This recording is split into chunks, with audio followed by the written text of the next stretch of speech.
Hi, and welcome to the Connection Over Perfection podcast. I am Amber McCrae, your therapeutic nutritionist and host. Join me on a holistic healing journey where we explore the power of nutrition and connection for your overall well being, where we embrace connection over perfection. The content provided in this podcast is for informational purposes only and is not intended as a substitute for professional medical advice, diagnosis, or treatment. The intention of the host and guests is to spread love and awareness.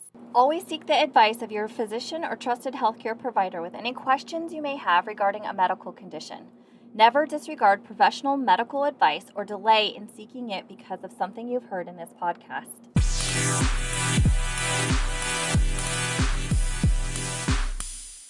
Are you loving our journey together?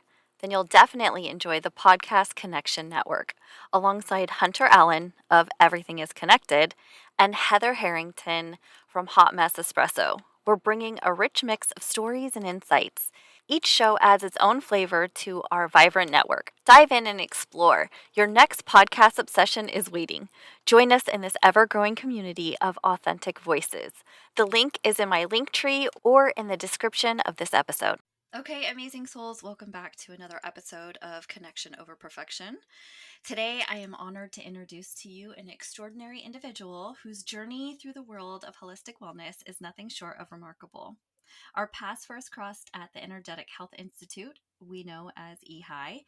We embarked on our shared quest for knowledge and healing, and now she is my mentor and beautiful friend.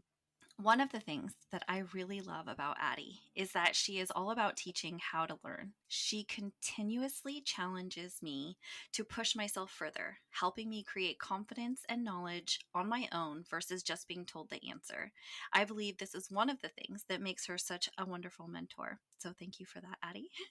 Today, we are about to dive into her incredible story that's brought her to where she is now. Her path, which began with a life altering diagnosis, has been a roller coaster of remarkable achievements and significant challenges. From battling the depths of despair to reaching the heights of holistic well being, her journey embodies resilience, determination, and the transformative power of holistic nutrition. Throughout her path, she has not only overcome her own health challenges, but has also become a certified holistic nutritionist, a restorative wellness practitioner, and a life coach. Her passion and expertise have empowered so many to reclaim their health and vitality. Get ready to be inspired by the amazing Addie Heartkin, whose story serves as a shining beacon of hope and inspiration for us all on our personal journeys to well-being. Addie, welcome. Thank you so much, Amber. That was a great introduction. I appreciate all the words of inspiration, and I definitely am really happy to be here. Awesome. I love it. That's one of my favorite parts is the introduction. So, Addie, what inspired you to focus on, reducing inflammation, food sensitivities, gut health, and how does your journey with ulcerative colitis tie into all of this? Yeah, well, I think that in order to kind of explain like how I got here and got into, this field, I have to really tell you a little bit about that journey. I would not be here and I would not be doing the work that I do if I had not gone through that myself. When I was 17, I was diagnosed with ulcerative colitis. And that is an autoimmune inflammatory bowel disease. So it is something where you get ulcers throughout your colon, lots of loose stools, lots of bleeding. It's really can be very intense, and you typically will get a lot of additional autoimmune symptoms with it. And so I got everything that you could possibly think of. It was one of the most severe cases of ulcerative colitis most of my doctors had ever seen. So I quickly became bedridden for 2 years. Struggled with that for a very long time. 2 years is a long time to be in a bed. The only time I was out of my bed really was to go to the bathroom, bathe, which I needed help with both of those things, and then to go to the ICU or the emergency room about every other month, sometimes every month. At my worst, it was actually May of 2007. I had been in the hospital for a full month. I was weighing 83 pounds at that point, which is very thin for my size. I'm 5'6", and I was had a PICC line in my arm for nutrition. It's like where they put nutrition straight into your bloodstream because my digestion couldn't absorb any of it. I had bags and bags of blood transfusions. It was towards the end of that month long stay in 2007 that the doctors came in and told me that I had 3 months left to live. Now, leading up to that, they had pushed me multiple times, all my different doctors, to get my colon removed. They wanted to cut it out because they figured since that's the part that's ulcerated, that they might as well just get rid of it. For whatever reason, something in me, even though I had no idea about holistic health yet, just knew that wasn't right and refused it. I had doctors drop me from their care. I continued to say no. And so when they told me I had 3 months left to live, they said that it was likely that even if we took out my colon at that point, I wouldn't even make it. I decided that that was not a helpful piece of information and that there had to be another way. And if there wasn't, then that was okay, but I was going to die trying. And so that's when I started my journey to research everything about the body, learning about, what causes disease, what creates healing, what is this disease that I was struggling with. How does your gut even work? I couldn't even tell you where my liver was. I couldn't even tell you like anything about the anatomy of my body. Like at that point, I didn't know much at all. And no one had talked to me about diet. The most that I got was that you needed to eat a bland diet, which was basically, those flaked potatoes out of a box, the pasta with butter on it, which I later found out I was sensitive to gluten. So that was definitely not helpful. They had, one of those weird like bouillon broths that's like not even made out of real chicken. And that's what they would serve me in the hospital when I would go. I remember one time my parents were trying to figure out other things they could do to help me, and they tried bringing in a green drink, and the doctors got mad at them for smuggling in a green juice. That is kind of where I came from, and I never went back to the hospital again. I never saw another allopathic doctor. I got weaned off of all my medication, and on Independence Day, July 4th of 2007, I took my last dose of prednisone, which I was on a very high dose of before, and I never had to go back again. And so that's really what's inspired me to get into this field, is because as I healed, it took me probably a good another 6 to 8 years to fully become symptom free because I had no one to guide me, and there was not as much information on the internet as there is today. Through all of that healing, I started to figure a lot of things out, started to heal slowly, and I noticed that even though I wasn't completely symptom free, that I was staying out of the hospital and I wasn't having to go back to doctors. And the first thing I did was change my diet. And then from there, there was so many other things that I explored and tried to do throughout the years. But as I did that, I got more and more excited about learning how the body works and how amazing it is and how much I could actually improve from where I came from, being able to walk, being bedridden, having full body arthritis. I had so many things wrong with me that started to get better just through changing my diet and starting to manage my stress better. Increasing my nutrition in various ways, taking very targeted supplements, acupuncture, other different holistic therapies.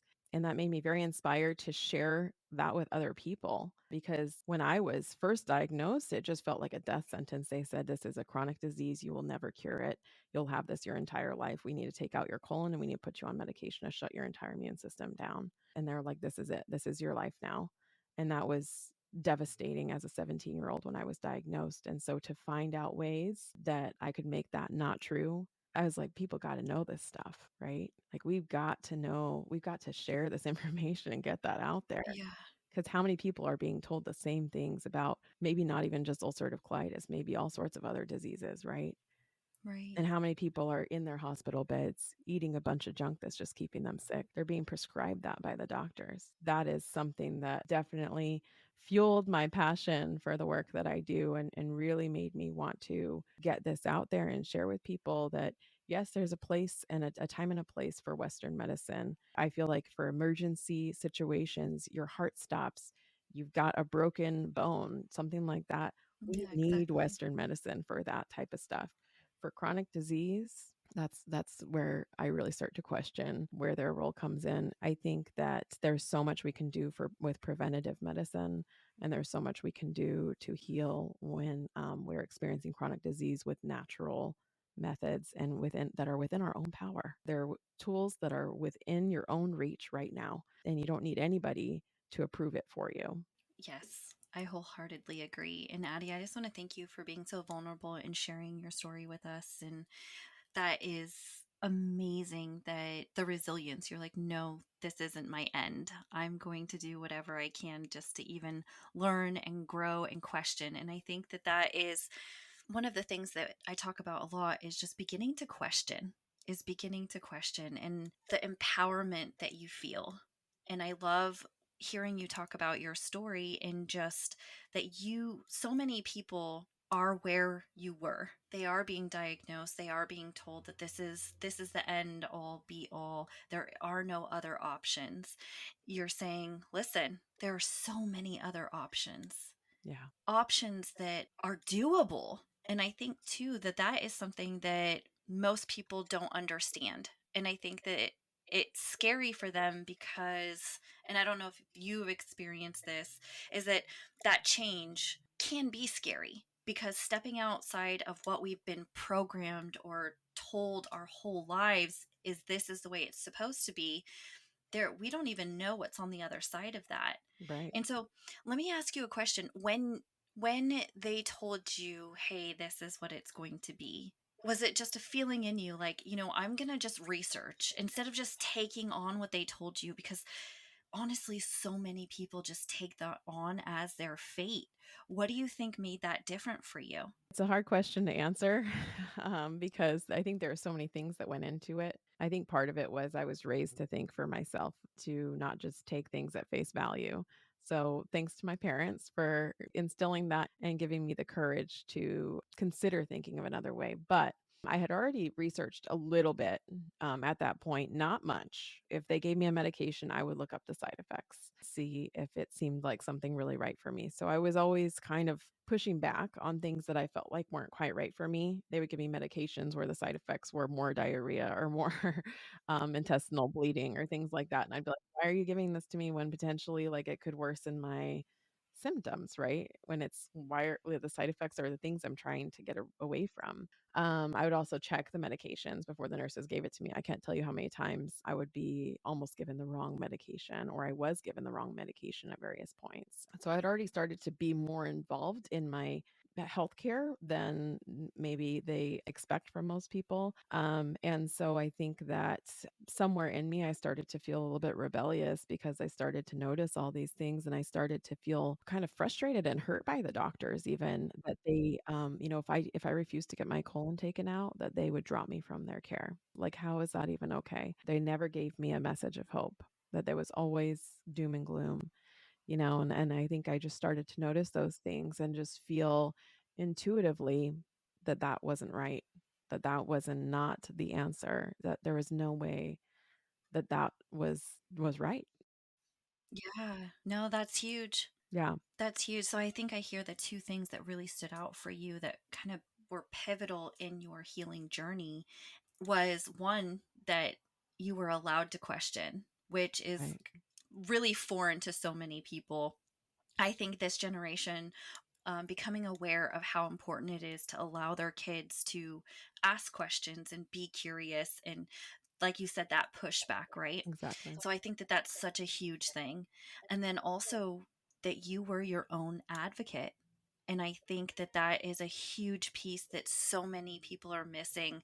And I feel like this overall fear has really stripped that from people. And I believe Mhm, in somewhat that that was planned, mhm. that taking our power away from us, being able to ask questions, being able to advocate for ourselves, like Right. you said, you were checking your medications, you were researching, hey, whatever the nurses were bringing in or the doctors were bringing in, like, you have a voice Mhm. and you can say, hey, this doesn't feel right for me. I think that so many people do not feel they have the right or the power to even question those things. Yeah. Yeah, absolutely. And I think that, a lot of the trauma that came from being as sick as I was, despite the fact that I was in constant pain, despite the fact that I was so sick that I was hallucinating, despite the fact that, I couldn't use my body, that I missed my senior year, that all these different things. The thing that was the most traumatic out of that whole experience was the way that I was treated by doctors and nurses for questioning things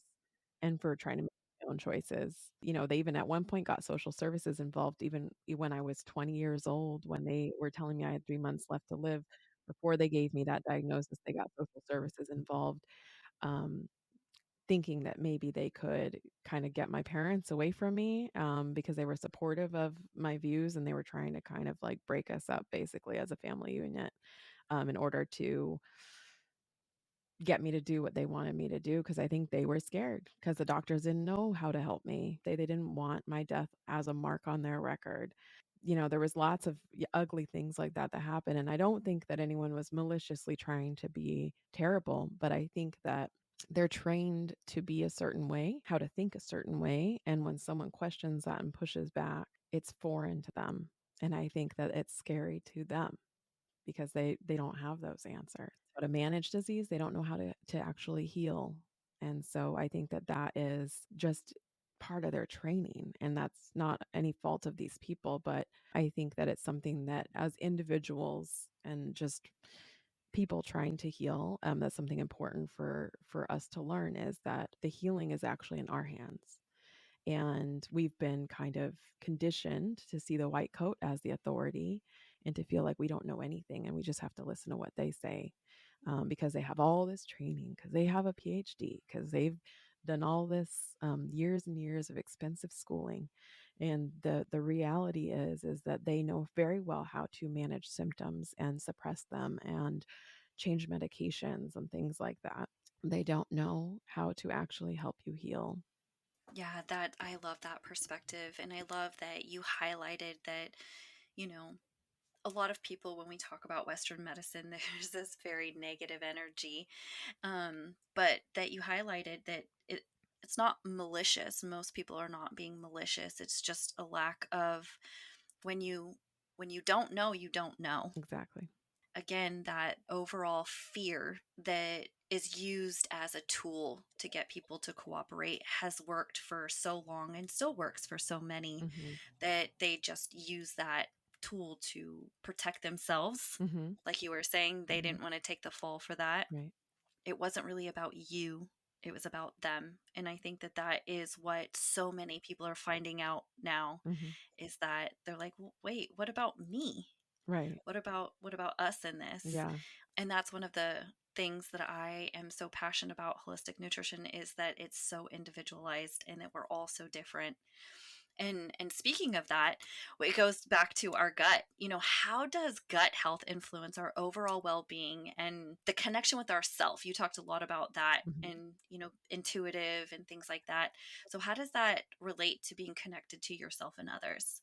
So it's a great question, and it's so much, right? There's so much I could say on this topic. The first thing that comes to mind is that the very first book I found that had anything to do with what I was going through that really opened my mind to holistic healing was called Listen to Your Gut. It was by Jeannie Patel Thompson. She had gone through Crohn's disease and had spent 8 years learning how to heal that, which is the sister to ulcerative colitis. And I think that that title sums it up perfectly in a lot of ways is that, listen to your gut. Number one, you have more of a connection with your body than you probably realize if you just listen to it. So that's super important. Gut specifically is not only responsible for digesting your food and turning it into nutrients that you can actually utilize for all the processes in your body, but it's also the home of the majority of your immune system. I think it's something like, maybe don't quote me on this, but probably about 75% of your immune system, I think, lives in your gut. And then it's also considered your second brain. And so there's so many parts of your nervous system, different microbes that create different, beneficial bacteria and whatnot that create neurotransmitters for your brain and all sorts of things like that. So there's this huge connection between your emotions, your mindset, your immune system, all of those things in your gut. And so when we talk about, listen to your gut, what the reason that that's even a phrase is because a lot of people feel with their gut because of that connection with our nervous system. So I think it's really, really important to put a focus on gut health no matter what you're going through and make sure that that's really solid before you do anything else. Because if you think about any healing process, it doesn't matter what you've got going on, you need to be able to absorb the food that you're eating and absorb the nutrients from it and turn those into usable building blocks for all the other processes in your body. So if that's not working right, your healing is going to be super difficult. So you need to have that process working right. And then you need to also take a look at your emotions, and how you hold stress. A lot of people hold stress in their gut. They hold it in their digestive system. They hold tension there. You can feel it in your body a lot of times if you notice, where do you feel tension, when you're stressed, you take a minute to think, most people will point like right below their sternum. And sometimes they point lower down to their belly. And sometimes it's in their back. But a lot of times people do tend to store those emotions there, and that affects your digestion. It affects the building blocks that you're trying to absorb in order to do everything else in your body to produce energy. All of those things, you need your gut to be working right. I think that that's a huge part of it. And starting to listen, like when you eat something, like, why am I eating this? Am I eating this because it's fun, because it excites my taste buds, because it's convenient? Am I eating this to actually help myself become better in my future and actually be able to reach my dreams? Am I putting this into my body to build that future version of myself? Or am I just kind of mindlessly throwing this in because it's something I've been conditioned to do? And so I think that that's a really, really important part of healing, is to start asking yourself that question. When you go to reach for food, what is this giving me? Or what is it taking away? And your gut health is so interconnected to that question. And without becoming aware of that process that you go through in your mind, your gut is going to have a harder time healing, because in this society, there's so many not real foods out there for us to eat. A lot of people don't even realize that what they're eating is creating disease. Yeah, I love that. Thank you so much for taking the time to explain that to us. And it leads me into another question, is that right now there's so many, and I think there always is, crazes, people wanting to know, hey, what are my hormones? I need to get my hormones tested. I need to fix my hormones. My testosterone is off. And these are the two things that I hear so much from my clients, is like, well, I need to get my testosterone checked. My hormones are off. I want to go take that test, or, and I'm always referring them back to, well, let's start with the gut. Mhm. This is your jam. And so can you just explain to the listeners why it's so important first to start with the gut? I mean, you did a little bit, but can you go just a little bit more in depth, and why it's so important to start in the gut versus going straight to more the symptoms? Right, right. So, as I mentioned before, number one, you have to be able to digest your food to be able to do anything else in your body, right? Like for your hormones, for example, you need to have adequate cholesterol. Actually, surprise, you need cholesterol. It's actually good for you. You don't want it to be imbalanced. You don't want it to be calcified, but you do need cholesterol to build your hormones. So that's like one thing, you need those kinds of building blocks. You need proteins to create enzymes that speed up every process in your body. You need, different, tons of different nutrients. There's so many different nutrients we could talk about to do everything, including your hormone, detoxification even. And then when we talk about hormones, there's also, people can be underproducing or they can be overproducing. To detox from the excess hormones, actually, there's a very important part in your gut, especially for women, to detox extra estrogen. There is something called beta glucuronidase, which can inhibit your detoxification from estrogen. The mechanism of that usually gets triggered, this extra beta glucuronidase gets triggered from typically like not having enough fiber in your diet and having leaky gut issues and things like that. And so your gut health is playing a big role in you being able to actually detoxify from excess hormones as well. So there's so much in your gut there. But in addition to that, there's kind of a hierarchy of healing that your body has. Gut is kind of like the beginning, right? You got to get that right. Even if you don't have digestive issues, you probably want to check out your gut health if you've got anything else going on. For example, your skin, if you've got something happening with your skin, you've got eczema, psoriasis, something like that, that's the last place that symptoms tend to manifest. So if you've got something going on with your skin, there's been stuff going on inside for probably a lot longer.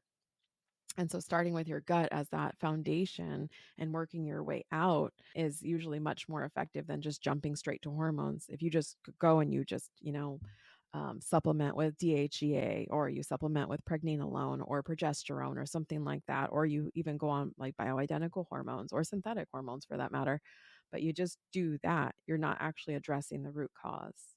You're not actually going to be shifting how your body is producing those hormones. You're just giving it a crutch until you can figure that out, basically. So you want to go and find the root cause. And that's really the key with healing, is what is actually causing this imbalance. Yes, there's an imbalance. Yes, you probably need more hormones potentially, if that's what you find, is that your hormones are low. But just giving yourself more hormones doesn't actually fix the mechanism of producing those hormones. And so your gut health is first. And then you can go to other areas. You can look at your liver health. You can look at your adrenal health, which is hormones, but it's not going to work right if your gut's not working right. So that's why it's important to start there. It's like the deepest root cause that you can find, and then you work your way out from there and look for more clues. Thank you for that. Yes. And right on the money is the root cause. And about this approach is that it does take more time, which people have a really hard time with, but it saves people so much money in the end because you can be spending so much money on supplements. A lot of them are not cheap, and doing all of these tests, changing your diet. But like you said, if your gut health, the root of it is not fixed and healthy, you're just going to be basically throwing that money down the drain because your body either won't be able to absorb it, Exactly. as most of the time is if your gut is off, you won't even be able to absorb all of the things that you're taking Right. in. And that's so huge. And a lot of people don't really understand that, and they get impatient. What would you say to people that, because we are in such a quick fix society, that this approach to healing is much more long term than short term? Like you said, most Western medicine is about just treating a symptom, it's about putting a band aid on it. And then what happens is it either comes back or it comes back tenfold. Right. Right. It is really, really important to understand this in healing that we're so used to taking a medication and immediately feeling a shift, right? You have some pain, you take some aspirin, you take some Advil, whatever, it goes away. When we talk about actually healing and not just taking something that's going to flip a mechanism that's going to not allow you to feel whatever it is that's going on, the problem's still there with Western medicine. When you take that medication and that symptom goes away, the problem's still there. You just don't feel it. And so when you actually want to heal, really, really heal, then you kind of shift your mindset around it because it's going to take longer to notice the results because your body has so many processes it has to go through, so many cells it has to attend to, so many different organs that are trying to function all together, and so many different enzymes and so many different nutrients and all these things that have to be in the right place at the right time and do all their jobs. Such a, brilliantly designed machine, but it takes time to get all of that in order. Even if you think about like a red blood cell, for example, red blood cell, the turnover for red blood cells is about 120 days. So we're talking about 4 months for you to get new red blood cells in your whole entire body. So think about that. It can really take a lot of time to heal. It can really take a lot faster than just taking something that immediately takes your symptoms away in an hour or whatever it is, or 15 minutes, or, sometimes medication can happen very quickly where you feel this immediate effect. And you have to understand that healing takes time. But if you do it right and you stick with it and you're persistent and you continue to uncover the next layer of the onion, so to speak, then you get real healing and you actually feel stronger. You actually have more energy. You actually look more vibrant. My husband teases me all the time because he was with me when I was told I had 3 months left to live. We were boyfriend and girlfriend in high school. He lived through that with me, and he always teases me and says, how is it that you get prettier and prettier the older we get? He acts like I'm aging backwards. And it's because my health gets better and better as I get older because I know more, I learn more, I implement more. And so that can be true for people too. It's we don't have to just look at aging as feeling worse. I felt better since I turned 30 than I had in all the years prior to that. Understanding that if you're persistent and you stick with it and you keep looking for the next layer of the onion, like I said, that you will continue to feel better. It makes it worth it. And that mindset shift that has to happen where we let go of the sick identity. We let go of this identity that we are sick, that there's something wrong with us. For the longest time, I identified as I have ulcerative colitis, my disease. I would say things like that. And eventually I started shifting out of those words and started thinking of myself as a healed person, even before I was symptom free, and started claiming that I'm a healthy person mindset. And when you shift your thoughts into that identity, it can really, really help your healing process because you start making choices that a healthy person would make. You start with everything that you're putting in your body, every action that you're taking, you start thinking of it as what would a healthy person do? What are the habits that they do? What foods do they choose? And so that's where healing really starts to be more effective and more impactful, is if you can claim that healthy identity. And the one other thing I would say about that is that healing is not a linear path. So, unlike when you take a medication and you just feel this immediate relief in symptoms, with healing, sometimes you're going to feel a little bit better. And then your body has to go through to like maybe the next deeper level of whatever it's got going on. And more symptoms will sometimes come up, and you'll feel like you're going back a step.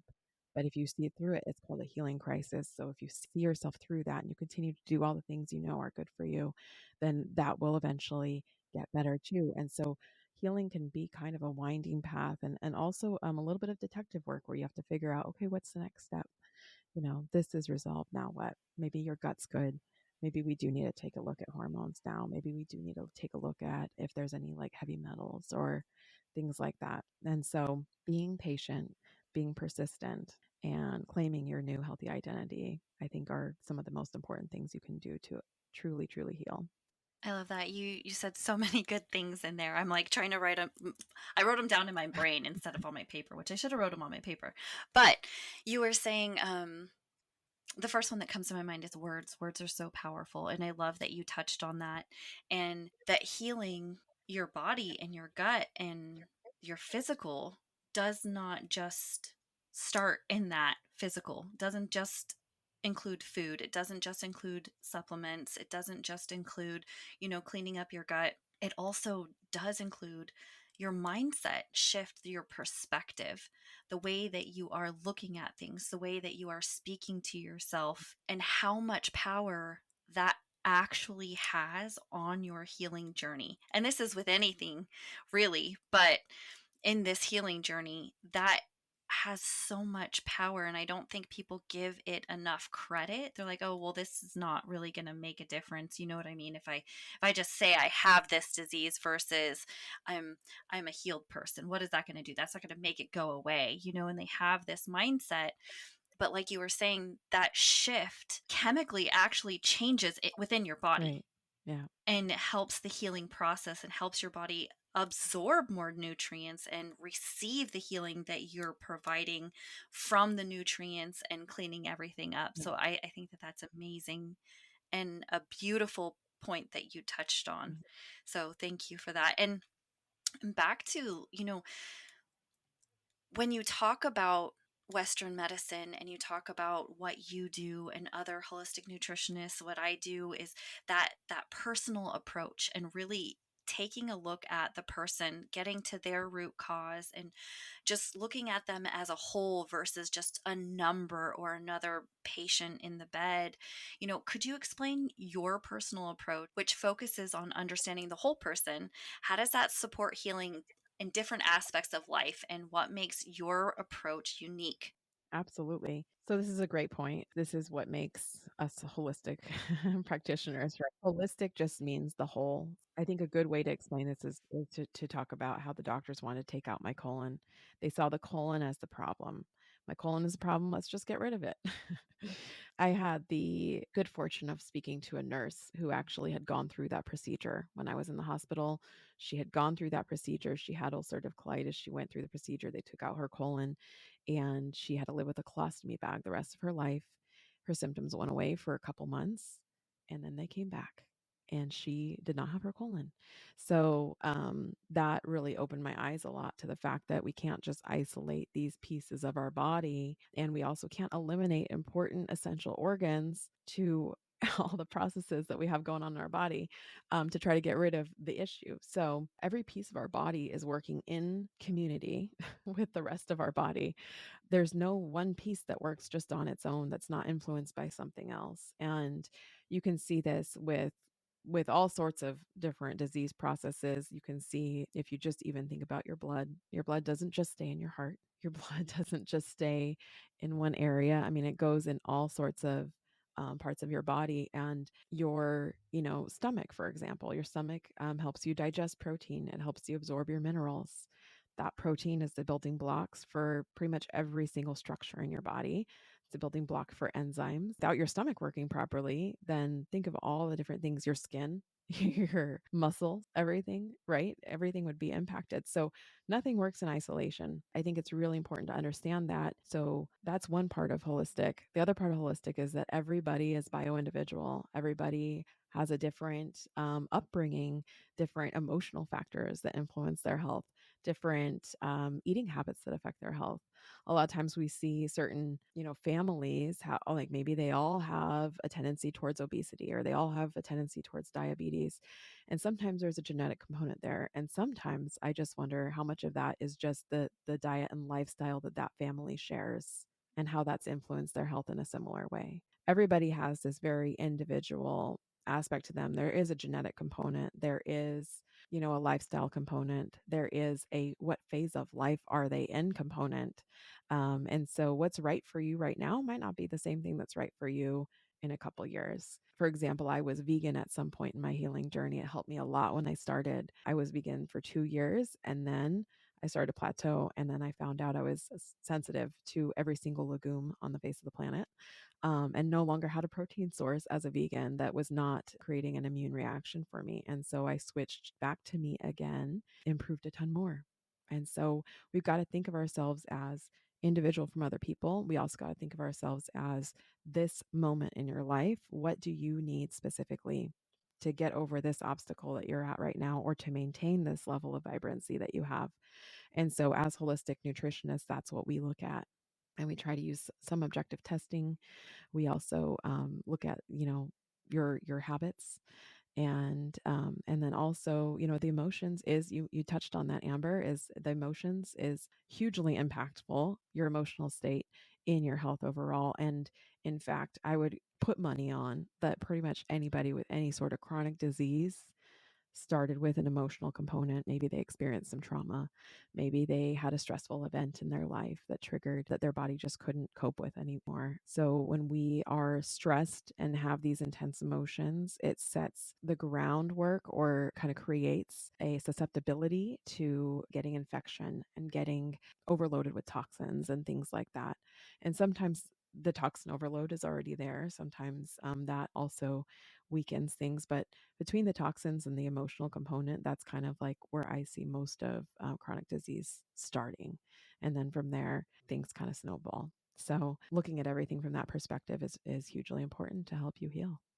Yeah, I wholeheartedly agree with all of that. Pun intended, wholeheartedly. So one of the things that I love that you mentioned was that we hear so much that it's hereditary, it's hereditary. And while there is some of that, I love that you touched on the fact that some of it isn't. And I was very surprised when my grandmother was in the hospital and she was getting surgery. He was talking about her diet and what was going on with her. And he actually said, it's not hereditary.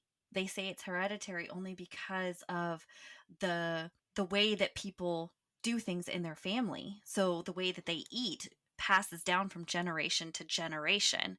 So in that aspect, it does pass down, but not through chemically in our body. And so I thought it was amazing that he did say that to her. And I was like, see, grandma, I'm not crazy. Other people say this stuff too. So huge thing. And we're not saying that that's everything, but there is that factor to be aware of and to look into. Right. And that's one of the reasons that we do extensive questionnaires and things like that, because we want to know all about you, because every part of what is happening to you, what you do, affects Hmm. you. And I am for sure all about the emotions and looking at that too and how they're connected and they work together. One thing also that you mentioned is, trauma. And when we have somebody who has been living in fight or flight in that sympathetic mode for their whole life, and if just the thought of the amount of cortisol that's being pumped into their body and creating acidity, there's no wonder that we have a society full of disease. If you look around, and I mean, there isn't anybody that I talk to that hasn't experienced some form of trauma in one way or the Yes. other. Yeah, it's huge. And, some people think of trauma as some, big traumatic car accident, some sort of abuse, something like that, like some major heavy type of thing. But sometimes even just our social conditioning can be a form of trauma. The pressure we put on ourselves to perform in a certain way that maybe isn't actually aligned with ourselves because that's what we've been conditioned to do. Perfectionism. That's trauma in itself. Right? Yeah. Um, and so, yeah. Yes, it is. So I think sometimes people don't even realize like how much is actually there, with that. One thing I just wanted to mention too about the genetic component is that the newest research is epigenetics, which is that genes are not set in stone. And so, for example, I have ulcerative colitis in my family history. There's a cousin with it. There's like a grandma, and so that's in my history. But that doesn't mean that I'm going to have it my entire life. It doesn't mean I'm even going to get it. What I see it as is that it means that when you are not caring for yourself and your body is overburdened with whatever it is, whether it's emotions, whether it's toxins, whether it's, staying up too late at night, things like that. When you start to get overburdened and your body cannot no longer handle that burden, you might manifest that towards the genetic disposition. So I might get ulcerative colitis. You might get something else that runs in your family. Someone might get diabetes. Someone might get cancer. It's how our genes express themselves when they are not doing well. It might be more of that kind of component there, but that doesn't mean we can't turn off that part of the genes. We can turn that off. We can turn it on. That is the newer research kind of shows that there's more of a malleability to those genes than being set in stone. And so if we take care of ourselves and we nourish ourselves and we breathe and we do all the things that we know are good for our self care and our wellness, then we can keep those genes turned off. I love that perspective. And so I just kind of want to repeat that back to you for myself and for the listeners is that I think what you're saying is that looking at genetics and looking at disease that runs within your family, it doesn't necessarily mean that you're going to get it because somebody has it. It's a sign of how your family or genes manifest disease within their bodies. Right. And so it's very common in your family when you're not caring for your body that ulcerative colitis comes up for your family. And you're saying that if you take care of your body and you nurture it, you have the ability to stop that from manifesting within your body. You have a much better chance. Much better chance. Yes, not that you won't ever, but that I think so many people feel like they're doomed. Yeah. And that mindset that, oh, this runs in my family, I am going to get it no matter what I do. And it kind of already defeats them before they even start. What would you say to that? I would say that I would say that Western medicine is not a a type of medicine that inspires hope. Because Mm, there's so much liability. They don't want to overpromise. They don't want to say that you're going to get better from something and then get a lawsuit because you didn't. So I think that that's kind of the mindset of a lot of people is they're used to the Western medical system to thinking if they find out that they have this in their genetics that they're kind of just going to get it or they just notice my sister had breast cancer, my mom had breast cancer, my grandma had breast cancer, I'm going to probably just die of breast cancer and they just kind of take that at face value, then it's very disempowering. And I think it kind of leaves you at a mm. place of like hopelessness of, well, I can't do anything anyway, so I might as well go eat this Big Mac at McDonald's and I might as well stay up late and binge on a pint of ice cream and whatever, right? So it doesn't really inspire you to grow and make yourself any better, to care for yourself, to really listen to your body and have that relationship with it. It kind of almost feels like your body's betraying you. Shifting that mindset again, we're going to come back to mindset, shifting that mindset to my body is working for me. My body is always healing. My body is always trying to heal. And my job is to just do what I can to support that. That you're a team with your body, you're one with your body. You can't separate your mind from your body, Mm. and really embracing all the things that your body is doing right. And then giving yourself some love and giving yourself the foods that are actually going to nurture you, giving yourself the extra sleep, giving yourself the movement that your body needs, breathing to bring your nervous system back down to a calm and rested place, is going to help those genes to not express themselves in a negative way, because your body is able to kind of keep everything in check then. And I'm not saying you'll never get anything that you're predisposed to, but typically you can buy a lot more time or you can completely avoid it 100%. So, most doctors would say I'm in remission from ulcerative colitis. I would say I do not have ulcerative colitis anymore because it's been 10 years and I've had zero symptoms. And I know as long as I take care of myself, I'm going to stay that way. If I was to go back to my sad American diet that I had before growing up, if I was to go eat Taco Bell all the time and McDonald's and all of those unhealthy food products, if I was to stop eating all the vegetables, if I was to stop eating organic, if I was to continue unhealthy stress management practices and not be able to cope with stress well, then I would probably get some symptoms again. But I'm going to continue taking care of myself and I'm going to continue staying symptom free. And you can do the same thing too once you learn these tools. And I think that's the biggest thing that I would like to do for other people, is to empower them and inspire them to listen to their bodies and create that connection with their body so that they can be their own best healers.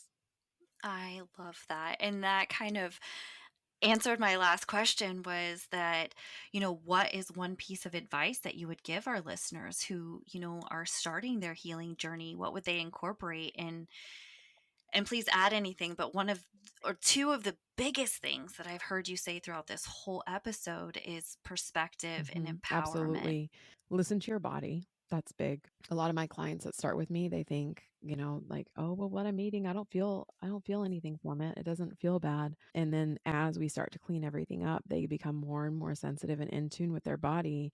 And they start to notice, wow, I really felt pretty crummy before and I didn't even realize how crummy I felt. I had a client recently who was like, I didn't even realize I had all this like nasal like sinus congestion till it was gone. I have clients say stuff like that all the time. It's like your body, it's a survival mechanism where you become kind of detached from all of these symptoms. You numb yourself out from feeling all the things. And so listen to your body, really start to tune in and notice what you eat, how it makes you feel, what you do, how it makes you feel. And I think that's one of the most powerful things. And the one other thing I could say that you can start with right away that will make a huge impact is eat real food. Yeah, those are huge. And there's one other thing that I just wanted to circle back really fast, is and to remind people to have grace and understanding on this healing journey, that it is going to take time. And if you are working with a certified holistic nutritionist or a naturopath or somebody, who does practice more in Eastern medicine and just alternative medicine, that it is going to take time. And like Addie said, it's going to be this kind of winding road where you start and you're like, okay, what do we need to do for you now? Is this working? Is this not working? It's not this very straight road. We have to learn you. While you're learning you, we're also learning you and learning what's best for your body and guiding through and finding the root cause. And so just know that it is going to be a process and it's not the same. This is where that mindset shift that Addie was talking about is so important, is that it is a different process, because what we're talking about here is healing, not band-aiding. And most people, like Addie was just saying, they don't even know what feeling good feels like. And that's what we want you guys to feel, is what feeling good feels like. And that takes time. Yeah. And that's a really great point. And I would say, a lot of people start the natural route and they'll try making some changes to their diet. They'll start eating organic, or they'll maybe cut out some sugar or things like that. Maybe they'll try a supplement and they will give up after like a week because they don't feel anything. And sometimes it can take a month. Sometimes it can take a few months to feel some significant changes, especially if you're really not tuned in with your body anymore. It takes time for you to start to really even feel those changes. I think, patience and persistence is huge. Yes, thank you, Addie, so much for your time and your knowledge and just your calming voice. I absolutely love listening to you talk because you're just so knowledgeable and so wise, but also so graceful and just calming. I'm like, "Oh, what else does she have to say? I could just listen to her for hours." So, no, thank you for just your whole energy and your whole being and what you're doing and the difference that you're making. If anybody wants to work further with Addie, her information will be in the description of this episode. Or if you have any questions for her, just reach out to her. Her information will be in the description. Addie, thank you so much. Yeah, thank you, Amber, for having me. This was really fun.